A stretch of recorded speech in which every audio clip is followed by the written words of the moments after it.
पाओला जिल वेल्डन का गायब होना 20वीं सदी के सबसे रहस्यमय मामलों में से एक है, जिसने न केवल लोगों की कल्पनाओं को जकड़ लिया बल्कि जांचकर्ताओं को भी चुनौती दी। पाओला जीन वेल्डन 18 साल की एक अमेरिकी स्टूडेंट थी जो 1946 में बेनिंगटन कॉलेज वर्मोंट से रहस्यमय तरीके से गायब हो गई थी। उसका गायब होना आज भी एक अनसुलझी पहेली है और इससे संबंधित कई थ्योरीज और पॉसिबिलिटीज निकलकर सामने आए, लेकिन कोई भी निष्कर्ष नहीं निकल पाया। पाओला जीन वेल्डन का जन्म 19 अक्टूबर 1928 को स्टैमफोर्ड कनेक्टिकट में हुआ था। उसके पिता विलियम आर्चिबाल्ड वेल्डन और मां जेनेट वेल्डन एक संपन्न परिवार से थे। पाओला बेनिंगटन कॉलेज में सेकेंड ईयर की स्टूडेंट थी। वो आर्ट और डिजाइनिंग की पढ़ाई कर रही थी। वो एक एम्बिशियस और क्यूरियस नेचर की लड़की थी और अपने फ्यूचर को लेकर बहुत ही एक्साइटेड थी। 1 दिसंबर 1946 को पाओला ने अपने दोस्तों से कहा कि वो बेनिंगटन ट्रायंगल नामक इलाके में लंबी पैदल यात्रा करने जा रही है। ये जगह अपने रहस्यमय और अज्ञात घटनाओं के लिए पहले से ही कुख्यात थी। उसने हल्के कपड़े पहने थे जो ठंडी हवाओं के लिए पर्याप्त नहीं थे और उसके पास कोई एक्स्ट्रा सामान या खाना नहीं था। पाओला ने अपने कमरे में एक नोट भी छोड़ा था जिसमें उसने लिखा था कि वो थोड़ी देर में वापस आ जाएगी। पाओला को आखिरी बार दिन के लगभग 4 बजे एक दुकानदार ने देखा था जब वो वेनिंगटन ट्रेल की ओर जा रही थी। कुछ गवाहों ने बताया कि उन्होंने उसे लंबी पैदल यात्रा करते हुए तो देखा था, जबकि अन्य ने कहा कि उन्होंने उसे ट्रेल के पास एक लाल कोट में देखा था। जब पाओला उस रात वापस नहीं आई तो उसकी रूममेट्स और दोस्तों को चिंता होने लगी। अगली सुबह कॉलेज के अधिकारियों ने पुलिस को सूचित किया। बड़े पैमाने पर खोज अभियान चलाया गया जिसमें पुलिस, स्थानीय एनजीओ के लोग और यहां तक कि सैनिक भी शामिल थे, लेकिन बर्फबारी और कठिन मौसम की वजह से खोज अभियान में कठिनाई हुई और किसी भी सुराग का पता नहीं चल सका। पाओला के गायब होने के मामले में किसी को ठोस फॉरेंसिक साक्ष्य भी नहीं मिले। घटनास्थल पर किसी प्रकार के संघर्ष या हिंसा के संकेत नहीं मिले। पुलिस ने ट्रेल पर कई बार खोजबीन की, लेकिन कोई पुख्ता सबूत नहीं मिला।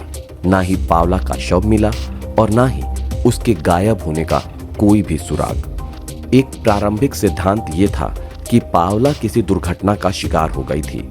बेनिंगटन ट्रायंगल क्षेत्र में कई खतरनाक इलाकों और गड्ढों के कारण यह संभव है कि पाओला फिसल गई हो और गहरी घाटी या खाई में गिर गई हो, लेकिन इस क्षेत्र की व्यापक खोज के बावजूद उसके शरीर या उसके किसी भी सामान का कोई निशान नहीं मिला।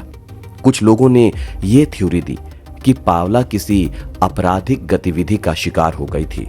चूंकि वो अकेली यात्रा कर रही थी तो यह संभव है कि किसी ने उसका या तो अपहरण किया हो या उसकी हत्या की हो। हालांकि इस सिद्धांत का समर्थन करने के लिए कोई ठोस सबूत नहीं था। पुलिस ने क्षेत्र के कई संदिग्ध लोगों से भी पूछताछ की, लेकिन कोई महत्वपूर्ण जानकारी नहीं मिली। एक और सिद्धांत यह था कि पाओला ने जानबूझकर अपनी पहचान छिपाने के लिए खुद को गायब कर लिया था।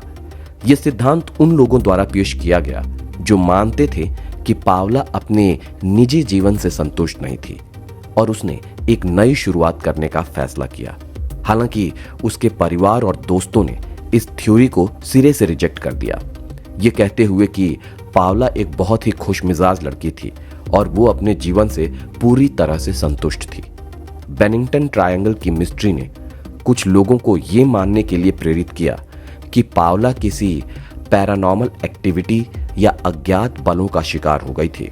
इस क्षेत्र के बारे में कई पुरानी कहानियां और लोक कथाएं हैं जो इसे एक मिस्टीरियस और डरावने स्थान के रूप में प्रस्तुत करती हैं। हालांकि ये सिद्धांत केवल अटकलों पर आधारित है और इसका कोई वैज्ञानिक समर्थन नहीं है। पाओला जीन वेल्डन का गायब होना मीडिया में व्यापक रूप से कवर किया गया था। अखबारों और रेडियो ने इस मामले को नेशनल हेडलाइन बना दिया था। उसके परिवार ने पाओला को खोजने के लिए बड़े प्रयास किए और जनता से मदद की अपील भी की। पाओला के गायब होने से न केवल उसके परिवार को बल्कि स्थानीय समुदाय को भी गहरे सदमे में डाल दिया था। पावला के गायब होने के मामले ने बेनिंगटन ट्रायंगल की मिस्ट्री को और भी बढ़ा दिया था। पावला के परिवार ने अपनी बेटी को खोजने के लिए कई साल तक प्रयास किए। उसके पिता विलियम वेल्डन ने कई प्राइवेट डिटेक्टिव और विशेषज्ञों की मदद भी ली, लेकिन कोई ठोस परिणाम नहीं मिला। इस मामले ने उनके परिवार को भावनात्मक और मानसिक रूप से प्रभावित किया, लेकिन उन्होंने कभी भी हार नहीं मानी। अगर पावला वास्तव में किसी दुर्घटना का शिकार हुई थी, तो ये समझने के लिए हमें बेनिंगटन ट्रायंगल के भूगोल को समझना होगा। यह क्षेत्र पहाड़ों और घने जंगलों से घिरा है, जिसमें कई खतरनाक खाई और गड्ढे हैं। अगर पावला गलती से या किसी अप्रत्याशित घटना के कारण इस इलाके में गिर गई हो, तो उसका शरीर बर्फ या मलबे में छिप सकता था। इस सिद्धांत का समर्थन करने के लिए ये तर्क दिया जा सकता है कि सर्दियों के समय में बर्फबारी और ठंड के कारण उसकी खोज में कई कठिनाइयां आई थी। कई जांचकर्ताओं ने यह भी संभावना जताई कि पावला किसी आपराधिक गतिविधि का शिकार हुई थी। इसका समर्थन करने के लिए ये तथ्य है कि उसने अपनी यात्रा के दौरान अज्ञात व्यक्तियों से मुलाकात की हो सकती है। कुछ गवाहों ने यह भी दावा किया कि उन्होंने उस दिन पावला के साथ किसी अज्ञात व्यक्ति को देखा था। हालांकि इन गवाहों की पुष्टि नहीं हो सकी और कोई ठोस सबूत भी नहीं मिला जो ये साबित कर सके कि पावला का अपहरण या हत्या की गई थी। पावला जीन वेल्डन का गायब होना आज भी एक अनसुलझी पहेली बनी हुई है। इस मामले ने अनगिनत लोगों की कल्पनाओं को मोह लिया और इसे कई रहस्यमय थ्योरीज और अटकलों का विषय बना दिया। हालांकि पावला का वास्तविक भाग्य क्या था, ये आज भी एक गूढ़ प्रश्न बना हुआ है। उसकी कहानी न केवल एक व्यक्तिगत त्रासदी है, बल्कि एक रहस्य भी है जिसने इतिहास में अपनी जगह बना ली है।